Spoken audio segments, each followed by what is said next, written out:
My name is Caleb Flynn. I'm from Tipp City, Ohio. I auditioned because I'm sure everybody says it, but music is all I know. It's what I live to do, and I love to sing, so that's why I auditioned.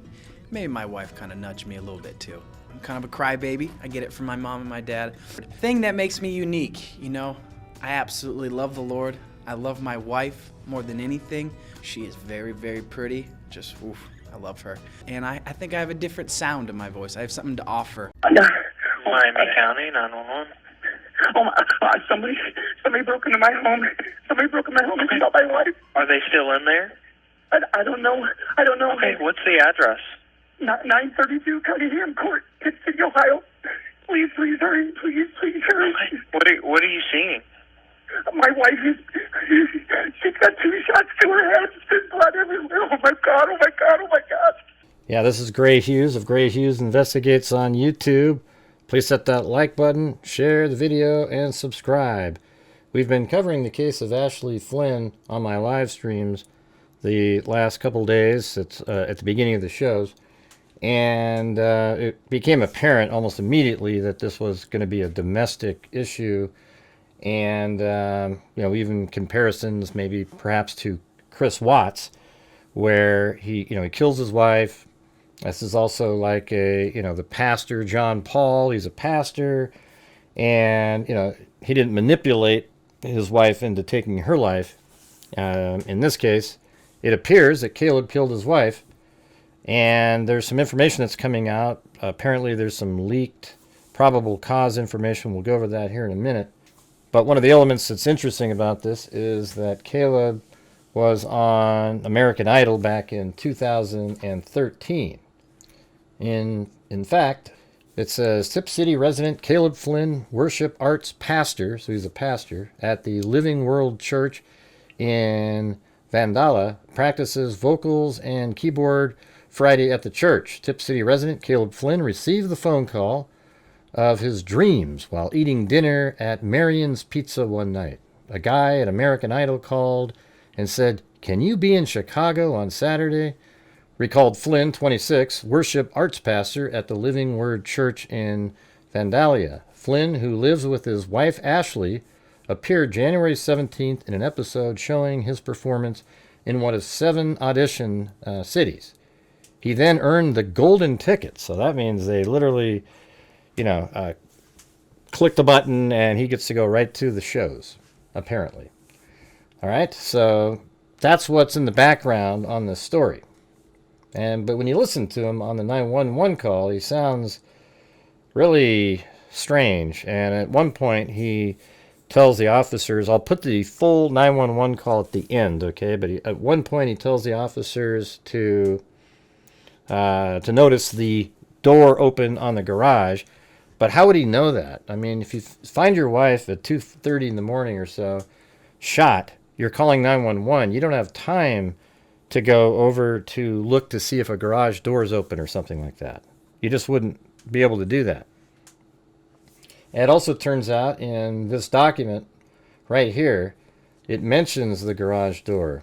It said, after responding to the scene, I spoke with the reporting party, Caleb Flynn, to see if we had permission to enter his home to observe the crime scene. Caleb signed a consent form to allow myself and other Tipp City Police Department employees to enter the home. At this time, Detective Klein and myself entered the home and did a walkthrough of the master bedroom, where I observed 2 gun shell casings near the foot of the bed. We also observed the female, later identified as Ashley, laying in the bed with what appeared to be a gunshot wound to the head. As we exited the master bedroom, we walked to the garage, where we observed a slide door to the garage on the north side of the home that was open. Caleb is the one who told him to go look at that. As we were looking at the door, we noticed the door had a large fridge in front of it that would have had to be pushed to open the door. So that means from inside it would have to be moved to open the door. You see, so the burglar wouldn't be able to be inside the house and remove the refrigerator. So they were already onto this guy right off the bat. And while in the garage, we observed 2 vehicles, a 2024 Ford truck, Ohio license plate, they gave the number, and a 2016 Chrysler, Ohio license plate, they give the number, After walking through the area, I was informed by officers Linkhouse, he observed the center console to the 2024 Ford truck was open as he was clearing the house, and that is a location that Caleb told him his handgun was at. I also discovered that the 2 children in the home had not woke up and was still in their bedroom throughout the incident. All right, so there's already things that are awry. You know, the center console's open in the vehicle, and that's where Caleb kept his gun, and, you know, the bolts are probably going to match his gun. Okay, so let's take a look at this post on Facebook by Abby Blabby True Crime and News. Okay, it says, a new development in the murder case of 37-year-old Ashley Flynn has intensified scrutiny surrounding her husband Caleb Flynn, who has been charged in her death. Leaked court documents tied to a search warrant affidavit reviewed by News 75 today, so this is actually a news station, reveal what investigators describe as extensive communication between Caleb Flynn and an unidentified woman in the hours before the fatal shooting on February 17, 2026.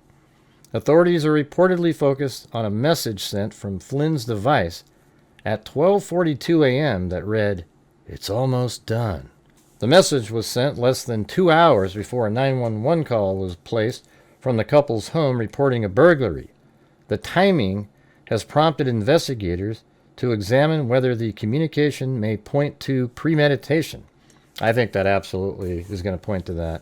And I think this is starting to sound similar to Chris Watts, except in that case, the girl that he was with didn't know that he was going to be killing his entire family. In this case, he's killing his wife so he can be with her. And if they're having that kind of communication, it seems like it's possible and almost likely that she was aware of what he was doing in this one. According to sources familiar with the filings, investigators uncovered what they described as a heavy communication between Flynn and the unidentified woman through text messaging and encrypted platforms. Wow. The exchange reportedly increased in frequency as midnight approached. Court documents also reference deleted messages recovered from a digital trash folder on Flynn's device. Prosecutors have cited those recovered communications as possible evidence of tampering. The content allegedly confirms an extramarital relationship that had been ongoing for months. Friends of Ashley Flynn previously told investigators she had confided in them about troubles in her marriage. One final message she reportedly sent to a confidant, "I can't anymore," has now taken on added weight in light of the leaked filings. Caleb Flynn, who previously appeared on American Idol, was arrested and charged with homicide, felonious assault, and tampering with evidence. Yeah, and this is just really, really damning information. I think, this is one of those cases that's just going to fly right through the court system, and, he's going to probably have to plead guilty. He's got all the different text messages. They're going to talk to the female, his girlfriend. And really, it does kind of seem a little bit more like a Chris Watts situation. He also would have wanted to kill her instead of just getting a divorce because he wouldn't want to have to pay a child support until those kids are 18 years old, which he would have had to do had he got a divorce. Yeah, she likely would have got custody of the children. So I think that's why he killed her instead of just getting a divorce and being with her. I mean, it doesn't seem like it was well planned out. Thankfully, a lot of these criminals are absolute morons. All right, so after this, I'll play the full 911 call for you to listen to, and then there was a brief court hearing where they set bond, and his voice doesn't sound anything like it does on the 911 call, where it sounded sort of almost like a woman on there. It was really kind of bizarre when you listened to it. So listen to the full 911 call. Listen to or watch the hearing, and then let me know in the comments what you think about this. What case does it remind you the most of? Oh, and I also have the scanner audio. So what we'll do is we'll play the scanner audio right after the 911 call and then the court hearing, okay? So let's get started on that right now. Miami County, 911. Oh my! Somebody broke into my home. Somebody broke into my home and shot my wife. Are they still in there? I don't know. I don't know. Okay, what's the address? 932 Cunningham Court, Tipp City, Ohio. Please hurry. Please hurry. What are you seeing? My wife she's got 2 shots to her head. There's blood everywhere. Oh my God. Sir, please. All right, ma'am, I need you to take a deep breath, okay? Do you still see anybody in the house? No, the door to the garage was wide open. Please hurry, please. Oh my God. My daughters are here. My daughters are here. Where's she at? She's in the bed. Are you with her? Yeah, I am in the room. I'm looking at her. Yes, please. You guys have the door locked? We have the doors to the garage locked, but into the house, yes. Please. Oh my God. Please.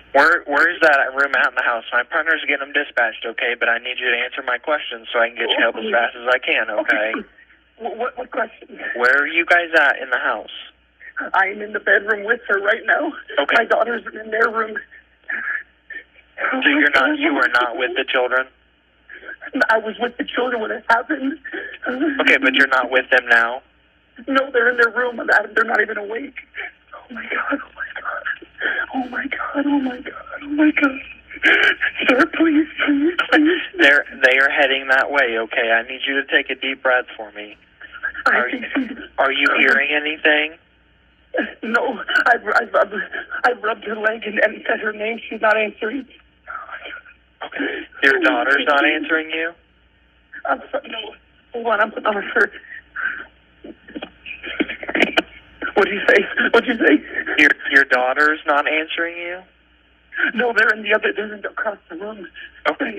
In their room. Okay. Are you hearing any kind of noise inside the house? No, her face is white as ghost. Okay, whose face? My wife's face. Your wife's face?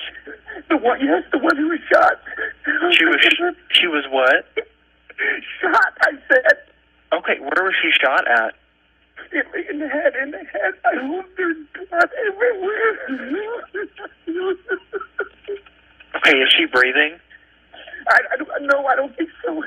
Ashley, baby, please. Oh my God, no, she's not. Okay, she's not responding to you? No. Oh my God. Okay, do you see anybody in the house now? No, it's pitch black and the doors are locked. The door leading to the garage door was wide open when I ran in there. Okay, do you see any kind of vehicles? No. Wait, no, the door, there's a side door in our garage door that's open by the, oh my God. Okay. Okay, I need you to just take a deep breath for me, okay? They're getting to you as quick as they can. Is that door still open? Yes, it is. Okay. What do I do? Is she breathing at all? I don't think so. There's 2 shots to my head. Okay. If you are comfortable, I want you to go and find a cloth, and I want you to put a cloth on that gunshot wound, okay? Like a towel? Yes, like a towel, but do not apply direct pressure to it. Just put it on that blood wound, okay? Okay. Oh my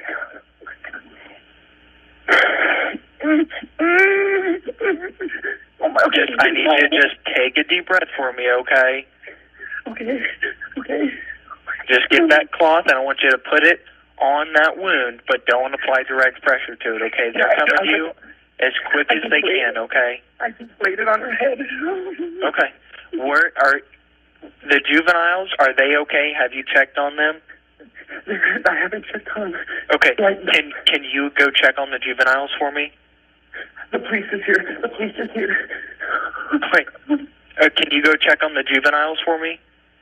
The cops just go. They just left. Okay. I need you to go check on the juveniles for me, okay? There's no sleeping. They're still sleeping. Okay, you still see them breathing? You don't see any wounds on them? No. The cop just pulled away. Sir. The cop is here. Okay, I want you to... Okay, open the door for him so he can get into her, okay? Okay, he's coming to me. Sir, please, sir. What? I don't know. The door to the garage door was wide open. I'm her husband. No, I don't think so. Yes.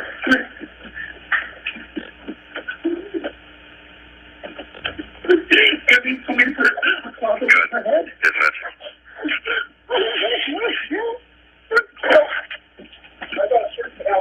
Okay. Hey, ma'am, do you still have me on the phone here? It's wide open. Okay. And I went here, and then there's a door all the way to the right. That one's open. Behind it.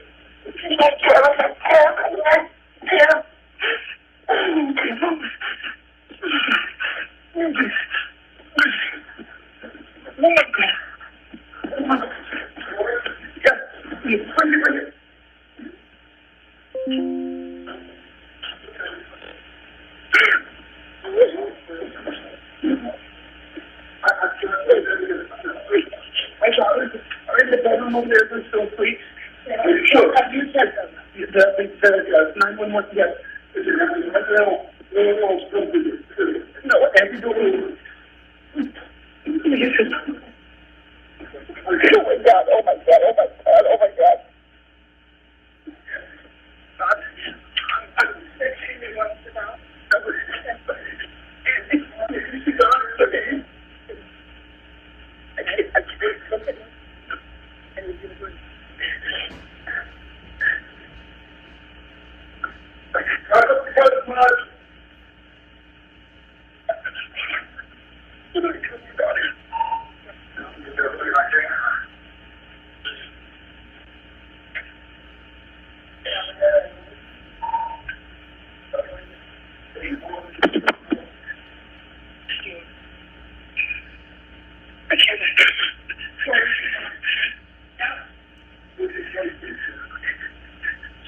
Going to be at 932 Cunningham Court. Someone broke into the RP's house. Unknown if they're still there. Garage door is open. RP and juvenile daughter are locked in a bedroom. Indiana, Edward Charles Boyce 728. Edward Charles Boyce 728, Indiana. 303, 311. Just a correction, the juveniles are going to be in their own rooms asleep currently. There was apparently a female shot in the head. Is not responding currently. Tipp City Medic 31. Tipp City Engine 32. Tipp City Car 32. Medical, Priority 1, Trauma. 932 Cunningham Court. Cross Street is Manchester Drive. C34. Stage squatted. Upper room church, please. We have officers arriving on scene. They're requesting that you stage at the upper room church. You're clear. We'll be staging at the church. North Fairfield Road and Beaverview, go ahead. Signal 13. Dispatch from Engine 32. We are also en route. We're going to stage with Medic 31. Squad is en route. They're not staged yet. Are they good to respond in? Yes, one person only. That's clear 238. For the sergeant on scene, go ahead and respond in. Advising just one person only, one personnel only. Medic 31's clear on that request. Court is now in session with the Honorable Judge Samuel Huffman presiding. You may be seated. All right. This is case 26 CRA 285 Caleb C. Flynn. Mr. Flynn, you have several charges here. Count 1 is a murder charge, is a felony of the first degree. Count 2 is 2 and 3 are both felonious assault charges, second degree felonies. Count 4 is tampering with evidence, a third degree felony, and that's count 4. Count 5 is tampering with evidence, a third degree felony. Mr. Falker? Your Honor, Mr. Flynn of Tender pleads not guilty and would ask for this matter to be scheduled for a preliminary hearing. Mr. Flynn is residing in Tipp City. He doesn't own a commercial flooring company. He is not on probation for community control. He has no charges pending against him.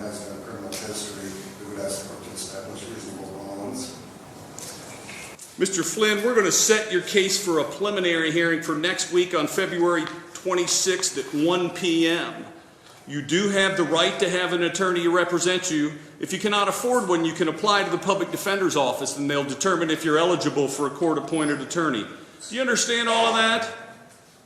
Yes, sir. Is there anything you'd like to say to the court with regards to a bond in this case? I'm so sorry you cut out there. Is there anything you'd like to tell the court with respect to bond in this case? I don't really understand that. So Okay, no, sir. so the court has to establish a bond, sir, to ensure that your appearance, okay? So the court will establish a bond and you have the right to tell me, hey, I'm not a flight risk, I am a flight risk, or anything of that nature. Is there anything you would want to tell me about that? Sir, I just want to take care of my daughters. I'm not at risk. I understand. Okay. Yes, sir. Well, the court is going to order a $2 million blanket bond in this case, covering all of your charges. Should you post bond in this case, the court will order that you be on pretrial services electronically monitored house arrest.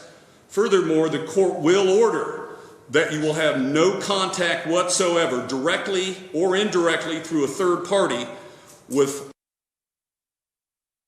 You are not permitted to speak to them in any way, shape, or form. That includes electronic communications. You are not allowed to communicate through family members whatsoever. Do you understand all of that? Yes, sir. Okay. Thank you. We're adjourned. Thank you, sir. All right, everybody, thank you very much for watching. I'm sure we'll be getting more documents soon. The probable cause, I think, will be really interesting in this case.